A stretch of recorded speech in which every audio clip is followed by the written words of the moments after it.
सभी का दिन मंगलमय हो। मैं मानवेंद्र कुमार कुशवाहा आज पुनः हिंदी की कक्षा में हम सभी कक्षा अष्टम के भैया बहनों के लिए पाठ 4 अंतरिक्ष यात्रा का सारांश देखेंगे। अंतरिक्ष यात्रा में सर्वप्रथम हम अंतरिक्ष देखेंगे। किसी ब्रह्मांडीय पिंड जैसे पृथ्वी से दूर जो शून्य होता है उसे अंतरिक्ष कहते हैं। यानी ब्रह्मांड की जो पिंड है यह पृथ्वी, इससे जो दूर शून्य है, शून्य यानी आकाश, उसे अंतरिक्ष कहते हैं। इस परिभाषा के अनुसार अंतरिक्ष में धरती के वायुमंडल को भी शामिल कर सकते हैं, अर्थात पृथ्वी के जो वायुमंडल है इसको भी शामिल किया जा सकता है। लेकिन हिंदी अर्थ में प्रायः वायुमंडल को शामिल नहीं किया जाता।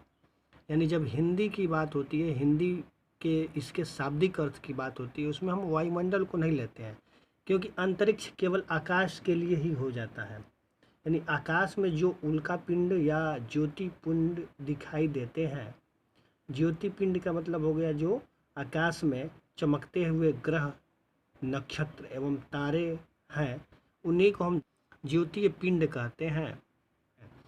वास्तव में अंतरिक्ष इतना बड़ा है कि हम इसकी कल्पना भी नहीं कर सकते हैं। यानी अंतरिक्ष इतना विशाल है कि हम उसकी कल्पना नहीं कर सकते हैं।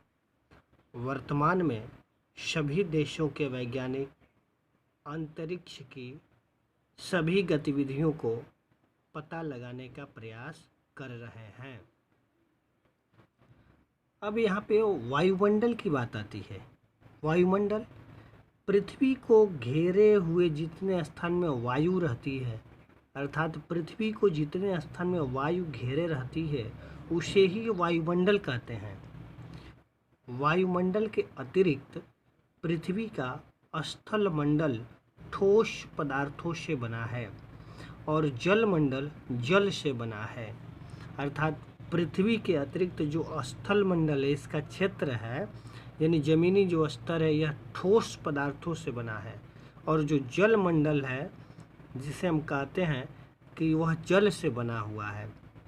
वायुमंडल कितनी दूर तक फैला हुआ है इसका ठीक पता हमें नहीं है, पर यह निश्चित है कि वायुमंडल के चतुर्दिक कई सौ मीलों तक यह फैला हुआ है। चतुर्दिक मतलब चारों तरफ यह वायुमंडल फैला हुआ है। इसी पृथ्वी के ऊपर जो वायुमंडल है, जहाँ पर वायु घेरे रहती है, जिसे वायुमंडल कहा जाता है, इस वायुमंडल को आपने भूगोल में अध्ययन किया होगा कि वायुमंडल के 5 परत होते हैं। उन पांचों परत को आप पुनः एक बार अध्ययन कर लेंगे कि कौन कौन से वह पांचों परत होते हैं। पृथ्वी, सूर्य, चंद्रमा, मंगल एवं अन्य अगणित तारे आकाश मंडल में हैं। यानी पृथ्वी के चारों ओर वायुमंडल है जो लगभग 6000 किलोमीटर तक फैला हुआ है। पृथ्वी के चारों ओर जो वायुमंडल है वो लगभग 6000 किलोमीटर ऊपर तक फैला हुआ है, और जो अगणित तारे दिखाई देते हैं, पृथ्वी, सूर्य, चंद्रमा, मंगल, इन सभी जो आकाश मंडल में दिखाई देते हैं उसे ही अंतरिक्ष की श्रेणी में रखा जाता है। वायुमंडल हमारे लिए बहुत महत्वपूर्ण है। इसमें हम सांस लेकर जीवित रहते हैं। इसके द्वारा ही दूसरों की आवाज़ें भी सुन सकते हैं, अर्थात वायुमंडल में ही हम श्वसन क्रिया कर सकते हैं। अगर वायुमंडल नहीं होता तो पृथ्वी पर जीवन संभव नहीं होता। और जो हम ध्वनियाँ बोल चुके हैं, जो आवाज़ें हम बोल चुके हैं, वह सब इस कहा जाता है कि वायुमंडल में संग्रहित है, और हम एक दूसरे के द्वारा जो भी आवाज़ सुनते हैं, यह वायुमंडल के कारण ही हम दूसरे की आवाज़ों को भी सुन पाते हैं।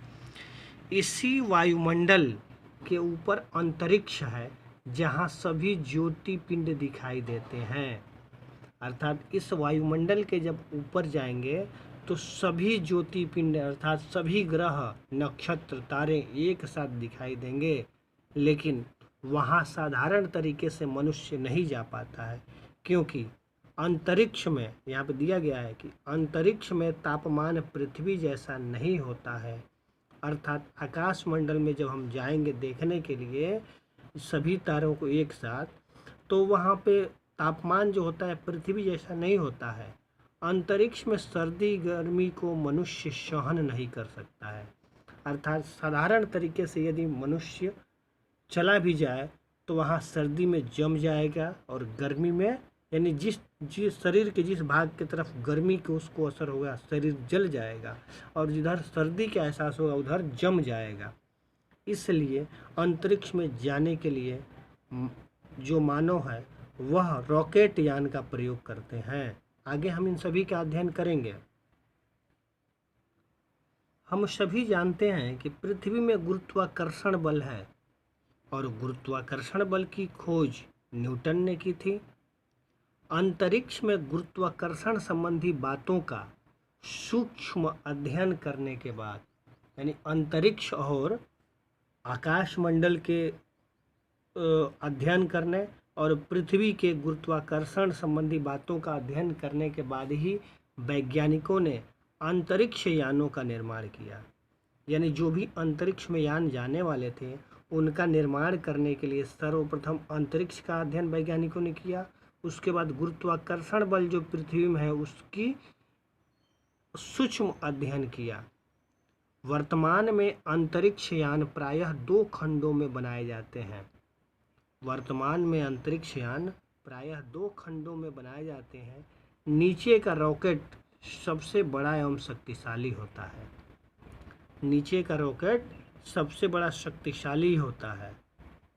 अंतरिक्ष युग का आरंभ 4 अक्टूबर 1957 से माना जाता है, यानी 4 अक्टूबर 1957 से माना जाता है। सबसे पहले रूस ने अपना पहला अंतरिक्ष यान अंतरिक्ष में भेजा था, यानी सबसे पहले रूस ने अपना पहला अंतरिक्ष यान अंतरिक्ष में भेजा था। सबसे पहले अंतरिक्ष यात्री रूस के यूरी गागरिन थे। भारत में 1962 अर्थात 1962 में अंतरिक्ष कार्यक्रम का आरंभ हुआ। पहला अंतरिक्ष केंद्र त्रिवेंद्रम के पास थुम्बा में स्थापित किया गया। त्रिवेंद्रम के पास थुम्बा में स्थापित किया गया। भारत में प्रथम रॉकेट का परीक्षण थुम्बा के केंद्र से, वही त्रिवेंद्रम के पास थुम्बा में जहां स्थापित किया गया वहीं के थुम्बा केंद्र से 1969 अर्थात 1969 में किया गया। भारत में अंतरिक्ष अनुसंधान कार्यक्रम के संचालन का श्रेय डॉक्टर विक्रम साराभाई को है।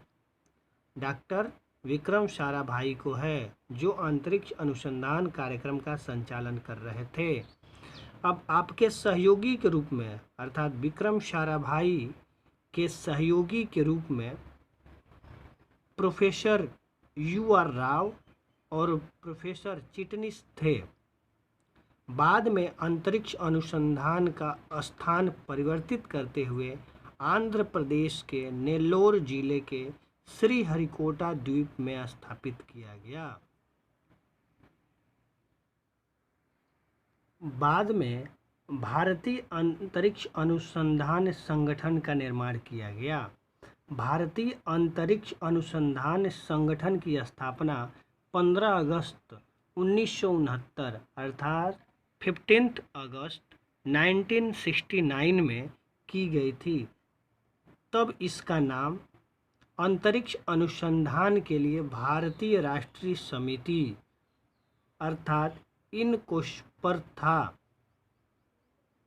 अर्थात जब इसरो की स्थापना हुई 15 अगस्त 1969 में, उसके पहले इस अनुसंधान संगठन का नाम था Indian national council of space research, अंतरिक्ष अनुसंधान के लिए भारतीय राष्ट्रीय समिति, जिसका नाम परिवर्तित करते हुए 15 अगस्त 1969 को इसरो रखा गया। और इसरो का पूरा नाम है इंडियन स्पेस रिसर्च ऑर्गेनाइजेशन अर्थात भारतीय अंतरिक्ष अनुसंधान संगठन।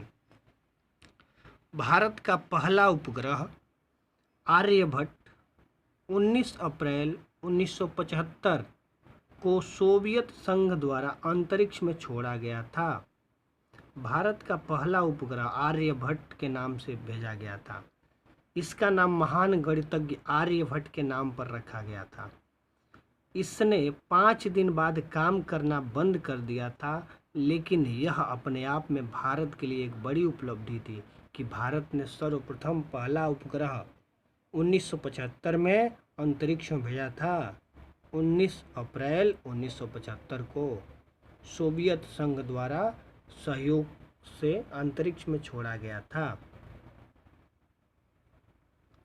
7 जून 1979 को भारत का दूसरा उपग्रह भास्कर, जो 445 किलो का था, पृथ्वी की कक्षा में स्थापित किया गया।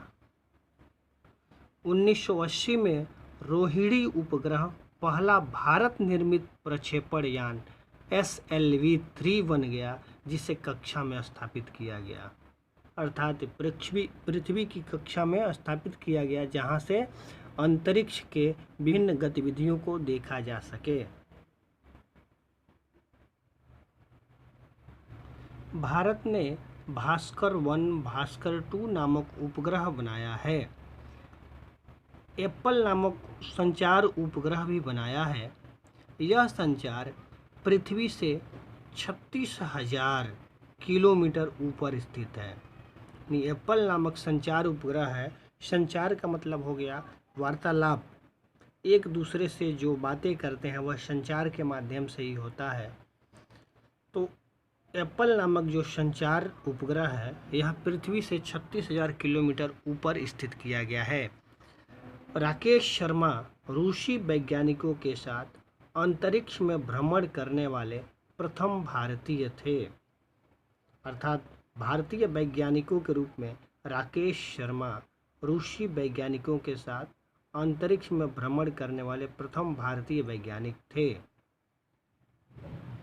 यहाँ देखेंगे अंतर्राष्ट्रीय अंतरिक्ष स्टेशन केंद्र, जिसे ISS इंटरनेशनल स्पेस स्टेशन के नाम से भी जानते हैं, बाहरी अंतरिक्ष में अनुसंधान सुविधा या शोध स्थल है, जिसे पृथ्वी की निकटवर्ती कक्षा में स्थापित किया गया है।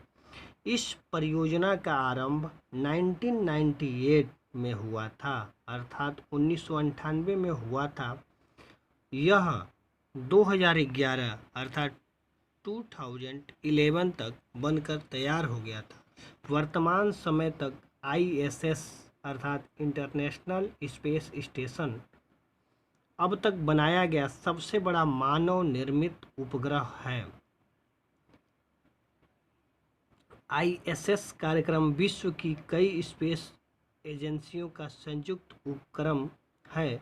इसे बनाने में, अब देखिए यहाँ पे सभी विश्व की जितनी भी कार्यकारिणी हैं, अर्थात वैज्ञानिक गतिविधियों को अपने अंतरिक्ष केंद्रों द्वारा जो बनाते हैं, अब यहाँ पे देखिए विभिन्न देशों की अंतरिक्ष केंद्र है, जिनका नाम यहाँ पे दिया गया है कि संयुक्त राज्य की नासा, अर्थात संयुक्त राज्य में नासा है, तथा रूस की Russian federal space agency RKA है, जापान एरोस्पेस एक्सप्लोरेशन एजेंसी अर्थात जापान की है JAXA, कनाडा की कनेडियन स्पेस एजेंसी अर्थात CSA, और यूरोपीय देशों की संयुक्त यूरोपियन स्पेस एजेंसी ESA काम कर रही है।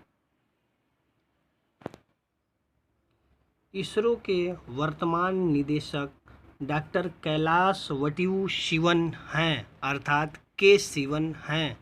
आज भारत न सिर्फ अपने अंतरिक्ष संबंधी आवश्यकताओं की पूर्ति करने में सक्षम है, बल्कि दुनिया के बहुत से देशों को अपनी अंतरिक्ष क्षमता से व्यापारिक और अन्य स्तरों पर सहयोग कर रहा है। आज के लिए वीडियो में इतना ही। शेष हम अगले अध्याय में करेंगे। धन्यवाद।